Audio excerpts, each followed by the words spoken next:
ഒരു നിമിഷം എന്ത് തീർന്നില്ല. ഞാനിനി എന്ത് ചെയ്യും? എനിക്ക് ആരുണ്ട്? എന്റെ അമ്മ അച്ഛനെ ഉപേക്ഷിച്ചു പോയൊരു പാവം, ജീവിക്കാൻ നിവർത്തിയില്ലാതെ വയസ്സിന് എന്റെ സർക്കാർ ശമ്പളം പോലും കിട്ടിയിട്ടില്ല. ആരുമില്ലാത്തവർക്ക് ശമ്പളം എന്തിനാണ് മാനേജർ ചോദിക്കുന്നത്? എന്തെങ്കിലും ആവശ്യമുണ്ടെങ്കിൽ അയാള് നോക്കിക്കൊള്ളാത്രേ.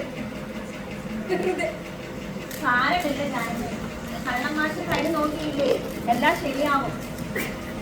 ലക്ഷ്മി, ഈ കൈ കൊണ്ട് ഇനി ഒന്നും പറ്റില്ലെന്നാ ഡോക്ടർ പറഞ്ഞത്.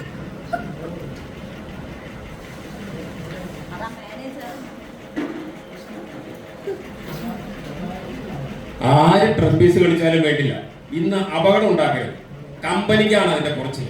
ഇവിടെ 6 ദിവസം പ്രദർശനം നടത്തിയിട്ട് 5000 രൂപയെ കിട്ടിയിട്ടുള്ളൂ. മഴക്കാലമാണ് വരാൻ പോകുന്നത്. അതിനു മുൻപ് നല്ല പണം കിട്ടിയില്ലെങ്കിൽ കമ്പനി നടത്താൻ ആകെ വിഷമമാണ്.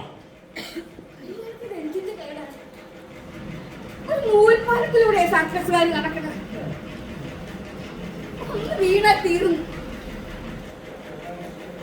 ഈ സർക്കസ് കമ്പനിയില് 3 ആനയുണ്ട്, 4 സിംഹങ്ങളുണ്ട്, 5 കുറുനരികളുണ്ട്, 6 ഒട്ടകങ്ങളുണ്ട്, കുതിരയുണ്ട്.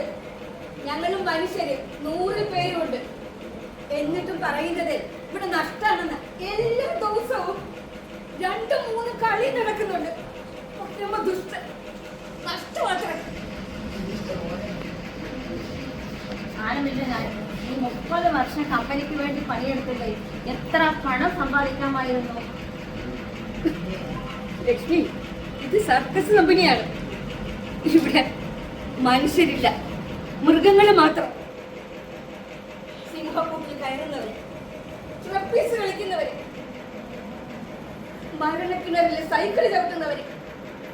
മനുഷ്യരും മൃഗങ്ങളും തമ്മിൽ ഒരു വ്യത്യാസവും ഇല്ല. യജമാനെ അനുസരിച്ച് കഴിക്കുന്നവരാ 2 കൂട്ടർ.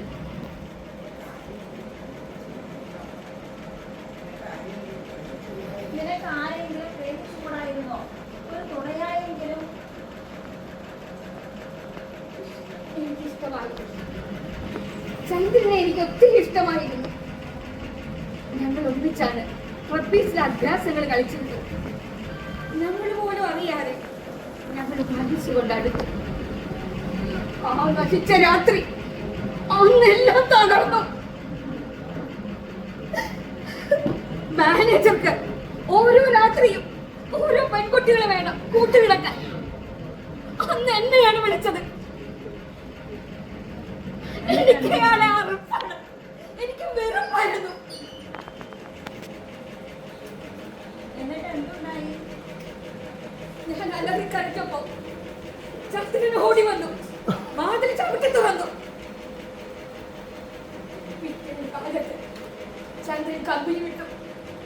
പിന്നീട് ഇന്ന് വരെ ഞാൻ കണ്ടിട്ടില്ല.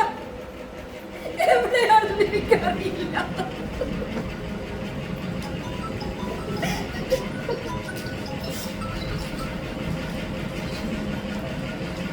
എന്നിട്ട് എന്തുണ്ടായി?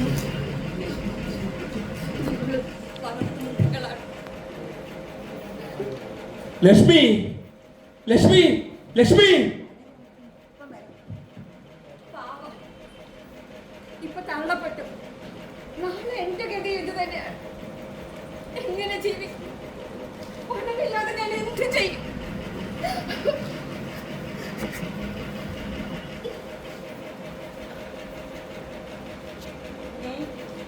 നീ സങ്കടപ്പെടരുത്. തന്നതാ.